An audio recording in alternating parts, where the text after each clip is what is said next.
which is Western Lock on the Kennet and Avon Canal.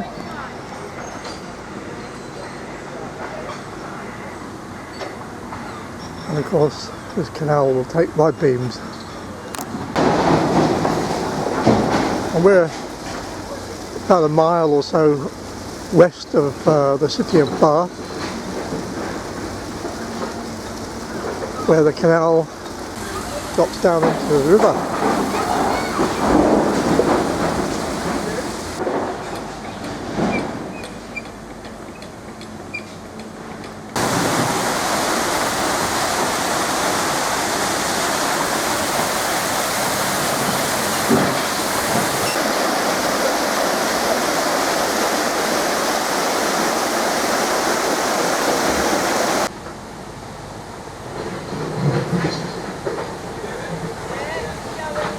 Those are big gates, and I don't know why they're bothering to open both of them. It's only a narrow boat coming out.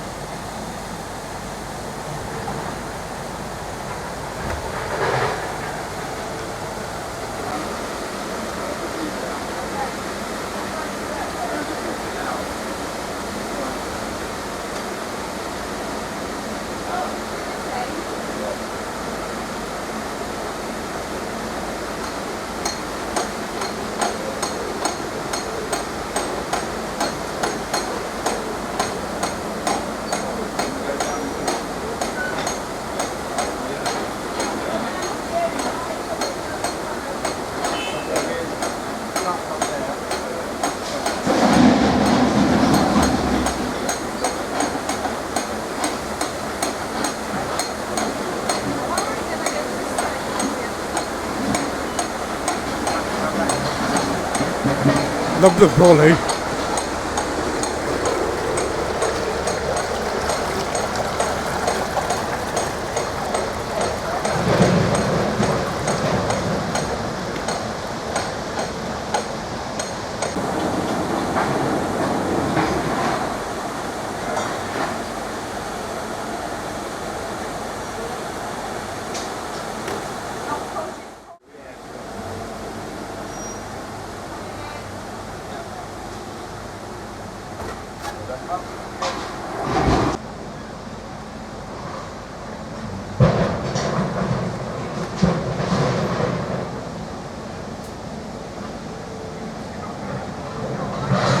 There's a boat coming up here.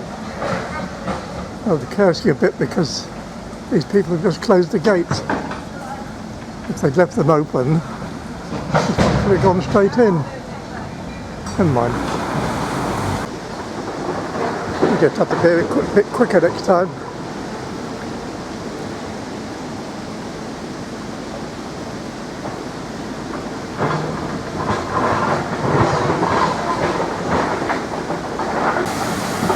As it happens, there's another boat coming down, and this couple are filling a lot for themselves there.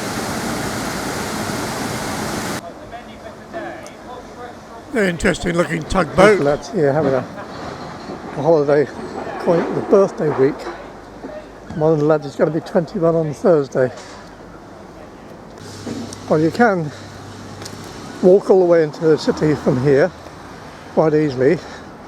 I've done it on a bicycle before, but my legs aren't up to it, so I'm going to go to the park and ride and see if I can get a bus into town.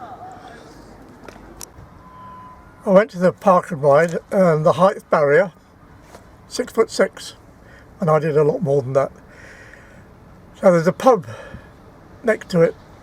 I thought, I'll have a meal in there. No parking place long enough for Gwendolyn. So I've driven into the centre of the city in the hope, and I found a corner. Right there. That'll do nicely. I'll take a walk into town. I'm right in the heart of the city of Bath now. There's the cathedral. Around here, that building there was taken over by the Ministry of Defence during the war until comparatively recently. And down here, a lovely park. And the park is alongside the river, which splits there for the boats to go up to the lock. whilst the river goes this way upstream to the weir.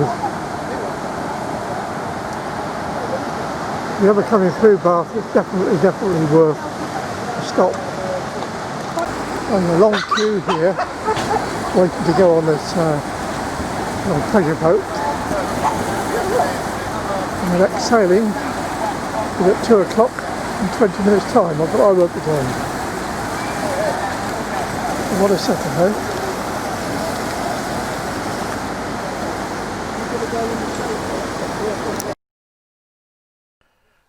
Well, the cutting I thought went up to the locks is actually to this Pulteney radial gate, or which is a large affair. Pivots, obviously part of the flood defences. I stopped in this superb spot at a ginger beer, and there it is. And for those who don't know, it is non-alcoholic. Off goes a little sightseeing boat, and although it might not look like it, they are following the social distancing rules very carefully. I watch them loading, allocating the seats.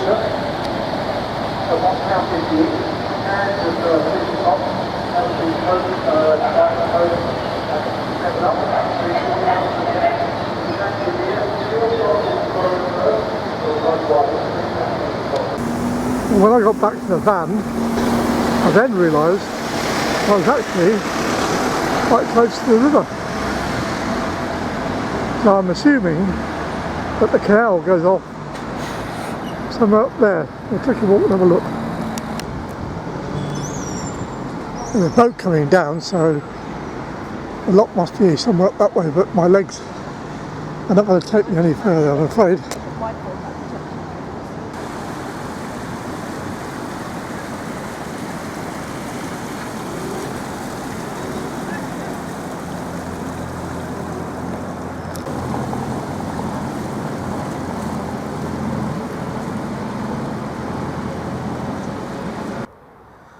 It's a boiling hot day, and I'm at this really lovely little campsite in the shade.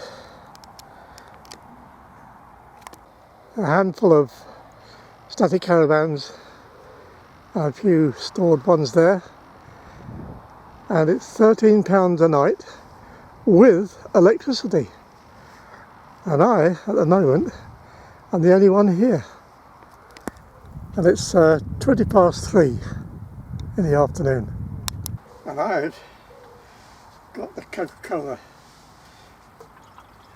because I hadn't got any beer left. I hadn't realised I hadn't got any beer left, so cheers with Coke. The time has come to eat, because I need to eat something. And it's going to be accompanied by Yellowtail Shiraz in a proper wine glass, and for tonight's dinner I'm doing Jersey Royal potatoes, which should be ready in about 15 minutes.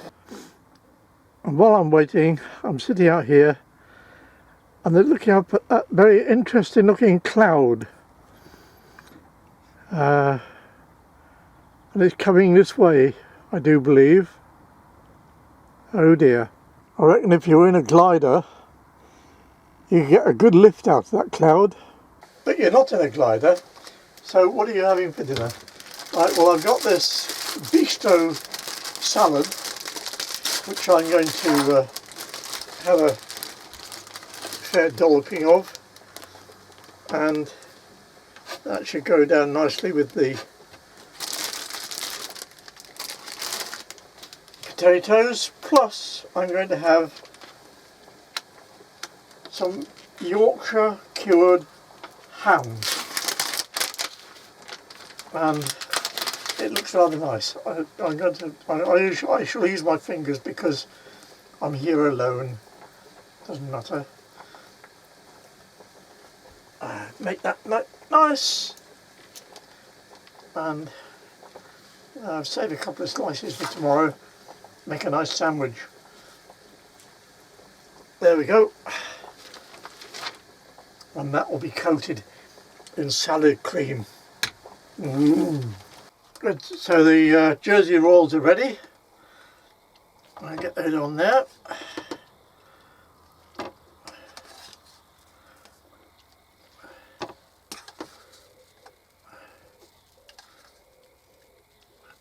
And we need some butter to go with those. Well, I don't believe in slumming it when you're camping. Enjoy it. I know I'm not really camping, I'm motorhoming, but anyway, it's going to be good. It's going to be really, really good.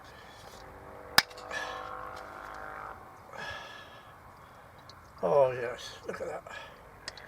Plenty of that. And salt. Some pepper.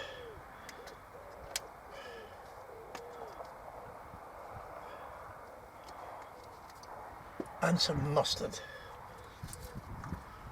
Plain English mustard. Beautiful.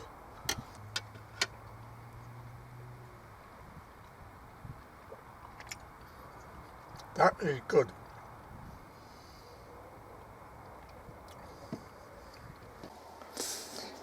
And to finish off the dinner, I'm going to have a very strong espresso. Ah, the smell, if you could smell it. Screw that on.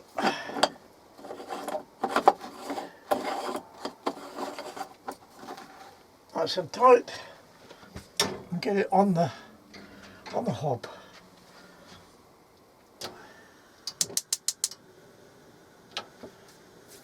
I haven't got an espresso cup, so I'm going to have it in a mug. Never mind. But I do need sweetener with it, because otherwise it's too bitter for me. So, in anticipation, 1, 2, 3. Okay, there we go. And while we're waiting for that to brew, can I just remind you of an old advertisement there was for Coburn's port. There was 2 naval officers, a British one and a Russian one, and the British one offered the Russian one a Coburn's port, and the Russian said, "Ah yes, Cockburns," and the British officer said, "You probably don't." I think I have to put the awning away for tonight because they're getting quite breezy, and that thing has been blowing about a bit. So yeah, definitely to wind it in. Absolutely wind it in. I'm going to do that now. Well, I've moved inside because the wind was getting up and there were rumblings of thunder.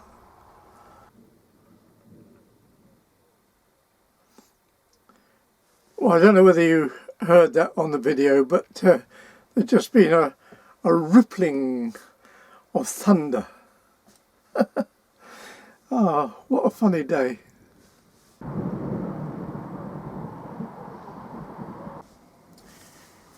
You know, I feel so humbled because I've had so many really, really lovely comments and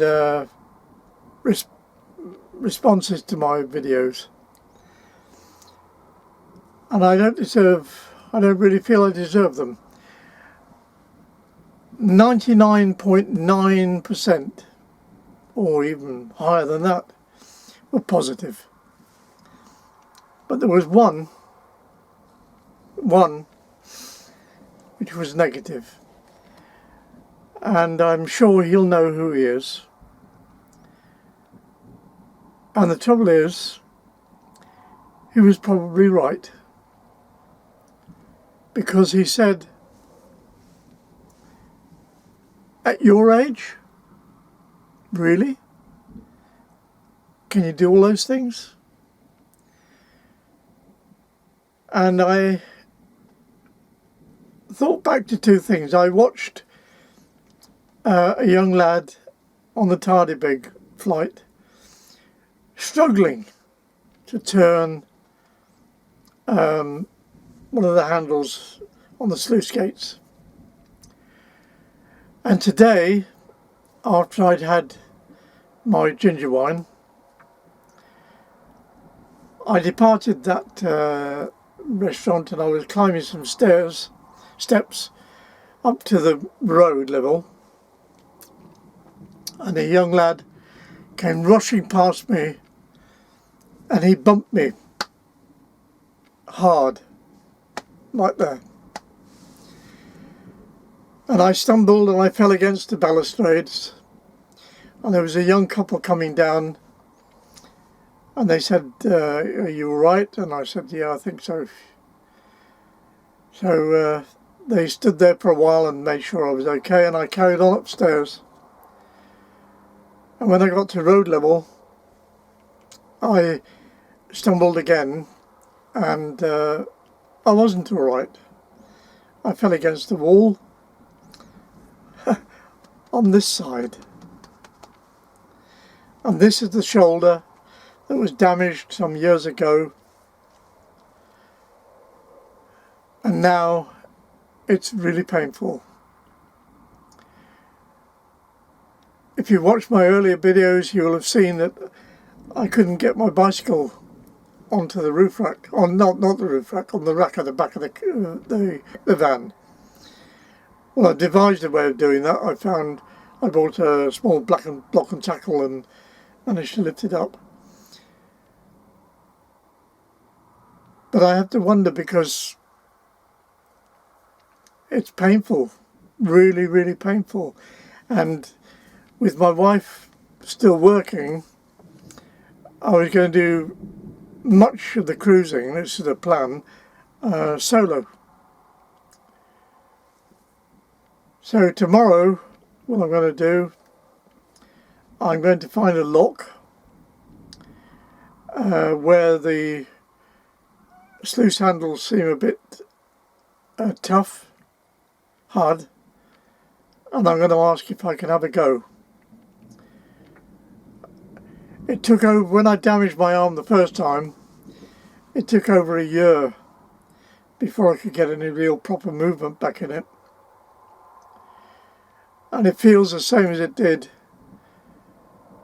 when I fell through the floor. So we'll see. But it makes me very sad.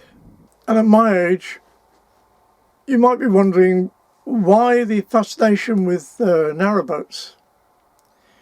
Well, the answer is, I've had experiences with the sea, with ships, and all things maritime since I was a very, very young lad. And I shall tell you about that in the next episode when I continue along the Kennet and Avon to Reading.